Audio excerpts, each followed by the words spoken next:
Why is it that every time an innocent person gets murdered by a career criminal, the woke Democrats run out with more compassion for the killer than for the victim? It makes no sense to me. Currently, the mayor of Charlotte, North Carolina, is proving my point.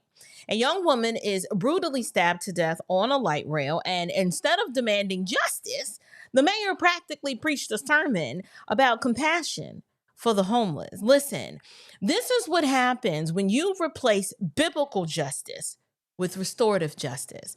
Today, we're going to talk about what happens when moral relativism takes over. You guys, people die, and the wicked are allowed to keep being wicked. So let's get into this. Grace and peace, you guys. Welcome back to Unshakable with April Chapman, where we discuss all things social, cultural, political, and theological from a biblical perspective. I am your host, April Chapman, and welcome to today's show. So we need to talk about this tragic story out of Charlotte, North Carolina. Don't want to waste a whole lot of time, so let's just go ahead and roll the clip. We have new details in a deadly stabbing on a cat's rail line. Thanks for joining us for your news at 6. I'm Siobhan Bryan. It was 2 weeks ago today that this woman, Irina Zarutska, a Ukrainian refugee, was killed while riding the light rail in South Charlotte. Since that time, there have been several questions about what happened, why it happened, and could it have been prevented. Today, CATS released surveillance video of the events leading up to and after her murder. And we want to warn you, some of these images could be considered disturbing to our viewers. We're not sharing images of the attack, but rather what led up to it. WBTV anchor Jamie Bold joins me live in studio with more on that video. Jamie? Yeah, Siobhan, first, before we show you anything, we think it's important for everyone at home to understand the process we go through in cases like this. Awful things happen. Sometimes our photojournalists are there for the incidents. Other times we get video from police body cameras, or in this case, Charlotte Area Transit. We request video from agencies all the time. We do it to confirm what we have been told is backed up by the available video. It's about transparency. It's about confirmation. Now, when we get video like we did today, it doesn't just mean we put it on the air. In fact, often we don't show it, or it's heavily edited, especially when it's violent and graphic. We ask questions of ourselves. Does this video show us something important? Does it give us new or better insight into what happened? Is there news value in showing it? And then we factor in decency and privacy. Tonight, we've decided to air a portion of the video provided by CATS. We're doing that because it verifies what we've been told about this incident, and that is newsworthy given the public attention and the demands for safety improvements. We will not be showing the actual stabbing itself. It's 9:46 p.m. You'll notice right away, this looks like any other ride aboard the light rail. People are doing what they do these days, keeping to themselves, scrolling on their phones as they ride along. The man accused in the killing, DeCarlos Brown, is in the red hoodies on the right side of your screen. He appears to be maybe a little emotional, perhaps a little agitated, but nothing disruptive. There's nothing that gets anyone's attention. About 30 seconds later, Irina Zarutska boards. She's wearing a hat and a t-shirt from a pizzeria, and she sits in the row in front of Brown. She has earbuds in and is looking at her phone. She too is just minding her own business. They ride along for around 4 minutes with nothing unusual happening. Then around 9:50 p.m., Brown reaches into a pocket. We've zoomed in on it here. He pulls out a pocket knife. No one notices a thing. Seconds later, he would stand up and from behind, unprovoked as we stop the video, he would stab the young woman several times. She had no chance to defend herself. The attack was over in seconds, and when it was over, Brown walked through the train attempting to get off. Few passengers, if any, at first realized what had happened until they noticed drops of blood on the floor. 90 seconds after the attack, a bystander rushes down to begin lending aid to Zarutska. She would die from her injuries. 30 seconds later, 9:52 p.m., 6 minutes into the video, Brown leaves the light rail. The video here shows us just how quickly things happened and how difficult it would have been to prevent once he got on the train. And that is an important part to all of this. From what we've been told, Brown never should have been on the train. Authorities tell WBTV he did not buy a ticket. CAT says it is working on ways to keep fare skippers off mass transit. Siobhan? So let's just start with the facts. On August 22nd, a young woman by the name of Irina Zarutsky, a 23-year-old Ukrainian refugee who fled the war, and the goal was to build a better life here in America. And so she boarded the Lynx Blue Line in Charlotte, and minutes later, as you could see, well, you couldn't see, but you know what I mean, she was brutally stabbed in the throat by a man named DeCarlos Brown. DeCarlos is a 34-year-old homeless career criminal with a dozen of arrests, violent priors, and even recently some bizarre outbursts about man-made material controlling his body. I'm not trying to make light of that statement. I probably believe him when he talks about this man-made material controlling his body, but the nature of what we need to discuss right now is Irina. So Irina, she collapsed on that train and died moments after the stabbing. This was not an accident. This wasn't some misunderstanding. This was evil personified. Now, I'd like to mention a word here that I'm using and will continue to use. They have referred to this gentleman as unhoused, okay? And I'm not signing up for that. I used the word homeless, okay? So for the woke wardens who like to police language, I said what I said. I am not subscribing to your new lexicon of tomfoolery where you get to reimagine the English language because the words us regular normies use is offensive to you. Okay, I don't know who came up with the term unhoused. I think it's stupid. It doesn't make sense. It's unnecessary. But the term we're going to use for the purposes of this video is homeless. Now, you would think that city leadership would laser focus on justice for Irina, right? You think, well, yeah, of course, right? No, why would they do that? Charlotte Mayor Vi Lyles issued a statement, and instead of centering on the victim, she told the public, let me take a look, let me show you. I'm going to show you exactly what she did. She puts up, or I have some screenshots where she goes, I want to be clear that I am not villainizing those who struggle with mental health or those who are unhoused. There goes that word again, okay? She continues and says, mental health disease is just that, a disease like any other that needs to be treated with the same compassion, diligence, and commitment as cancer or heart disease. Our community must work to address the underlying issue of access to mental health care. Then she doubles down by saying, we will never arrest our way out of issues such as homelessness and mental health. She goes, mental health is a disease. Is just mental health disease is just that, a disease like any other that needs to be treated with the same compassion, diligence, and commitment as cancer or heart disease. The part that I want to zero in on is we will never arrest our way out of issues such as homelessness and mental health. When she says we'll never arrest our way out of issues such as homelessness and mental health, we're not asking you to just randomly arrest homeless people. That's not the argument, Ms. Lyles. Arresting the criminals is exactly how you keep the violent criminals off the street. You arrest them, you lock them up. This is why I always say that knowledge apart from the knowledge of God, you can't know anything because these people are ignorant. They are ignorant, crazy, and evil. When your worldview is so messed up, it's no wonder that you can make statements like this and not realize the error of your ways. This is something that a humanist would say. Let's just zero in and unpack what she said.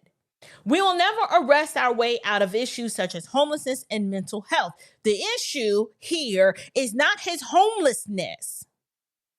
The issue I want to zero in on, which we will talk about shortly, is his criminal behavior, his criminal background. That's the part that I want to zero in on. What does Romans 13 say? The government exists to do what?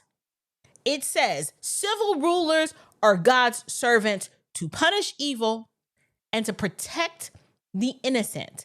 But instead, we're not getting that. We're getting more compassion for the wolves than for the sheep. This makes no sense to me.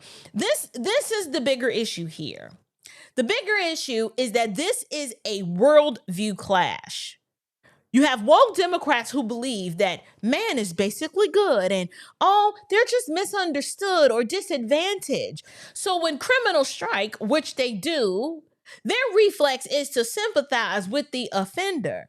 Yet the Bible tells us the opposite. Yes, all have sinned. We know that. But the role of government is to restrain evil. Let me read to you what Romans 13:4 says. For he is God's, meaning the government, God's servant for good. But if you do wrong, be afraid. Why? For he, the government, does not bear the sword in vain. For he is a servant of God, an avenger who carries out God's wrath on the wrongdoer.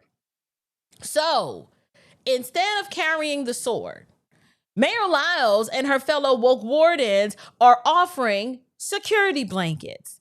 They want to give criminals a slap on the wrist and a lollipop for good measure. This is why we need a resurgence. I'm serious. We need a resurgence of strong male leadership because men recognize and understand the absolute threat of violence.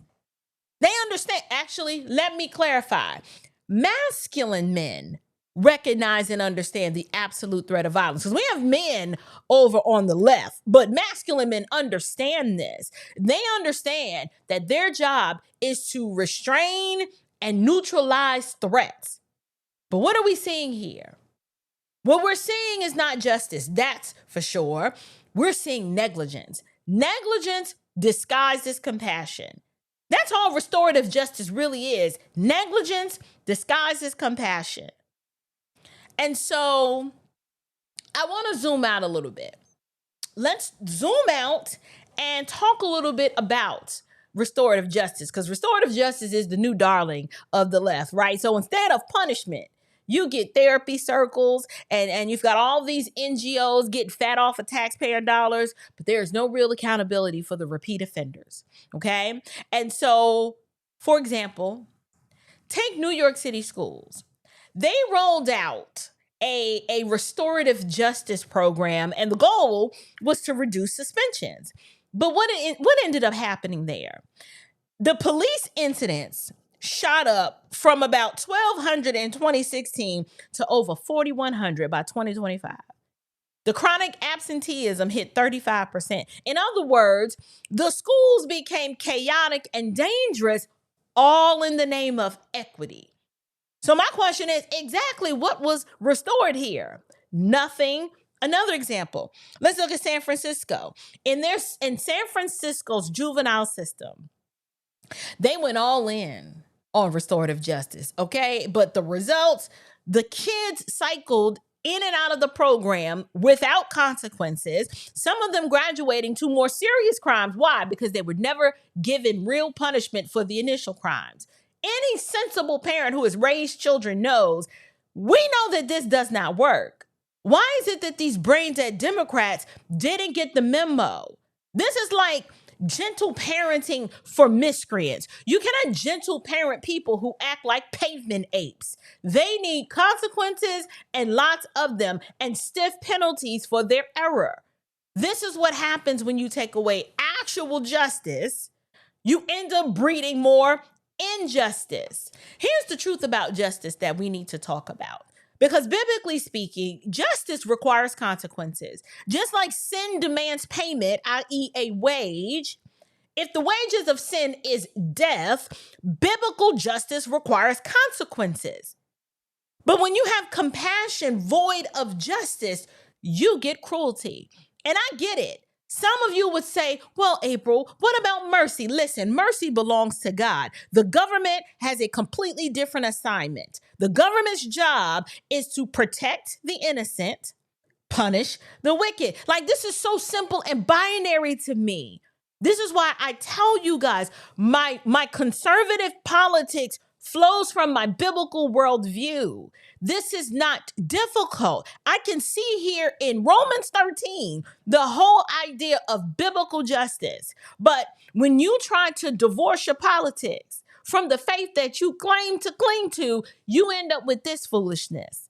When leaders like Mayor Lyles preach compassion for the criminals while ignoring the victims, they're not being compassionate. They're actually being complicit. They're complicit. This is why I keep saying this is a worldview issue. Democrats have a fundamentally perverse view of the world. They're not grounded in reality. And at this point, the party itself is a danger to civilized society. Why? Because they're the ones pushing these types of policies, the restorative justice, the community policing. I'm not apologizing for saying this. If you are unable to view the world and apply basic logic and reason, you should not be in political office, because this foolishness is getting people killed. People are being harmed. Even this DeCarlos's own mama has been asking to get this man away from people because he is a threat. I want you to take a look at this. Take a look at this tweet.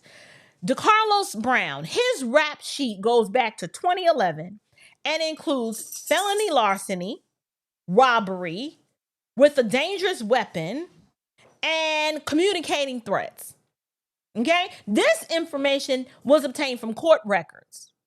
He even served 5 years in prison for armed robbery, only to be arrested for assaulting his own sister just months after he was released in September of 2020. How is it, going back to 2011, this man's in his 30s now, felony larceny, robbery with a dangerous weapon, communicating threats. He's only served 5 years in prison for armed robbery, gets arrested again for assaulting his sister. This shows the rap sheet of this miscreant right here. When we analyze this, why is someone like this out on the street? Why is he not in jail? I'm sorry, Christian compassion does not necessitate me to tolerate violent criminals or lawbreakers. I'm not obligated to do that. And speaking of law breaking, let me show you this one. Let's take a look at this. Can someone explain this to me? The Lynx Blue Line, which is the name of the rail system in Charlotte, is perhaps the city's biggest and most expensive use of the honor system. Hold on, y'all. Let me make this a little bigger because my eyes. Okay, listen. There we go. I wasn't about to sit here and act cute like I could read that. Y'all couldn't read it either. The transit system lets people board, wait for it, without checking for a ticket, and fare inspectors make periodic ticket checks and write $50 citations for scofflaws. But a review of data shows that few people are nabbed by inspectors, and the $50 fine is among the lowest of the nation's proof of payment light rail systems. Last year, fare inspectors issued 545 citations. Of those, a judge upheld the $50 fine for 368 cases. About 5 million passengers ride the Lynx each year. That number will likely double starting Friday when the 9.3 mile extension opens. Can someone explain this to me? Can someone explain how any of this makes sense? People are allowed to ride this train without much accountability. Like, y'all really don't understand the depravity of man. You really think you could operate in a metropolis like Charlotte, North Carolina, an honor system and really think, oh, people just gonna pay? What is this, a free will offering? You guys, let's not get this twisted. We cannot be unshakable Christians while excusing evil in the name of compassion. Something simple as enforcing the law. How do you have a rail system where it's more of an honor system, and if you break the law and you're on there without a ticket, the fine is $50, and you can't even get a judge to uphold the 500 some odd citations that were issued. He only upheld 300 some odd. First of all, can we talk about the leakage? Like the financial implications of this? How are you running a system and you're not adequately collecting a fare from the people who ride the system? And then for the ones who break the law to ride the system, you don't even collect the restitution from them, which was the $50 fine that they were supposed to pay when they got issued the citation. This makes no sense to me.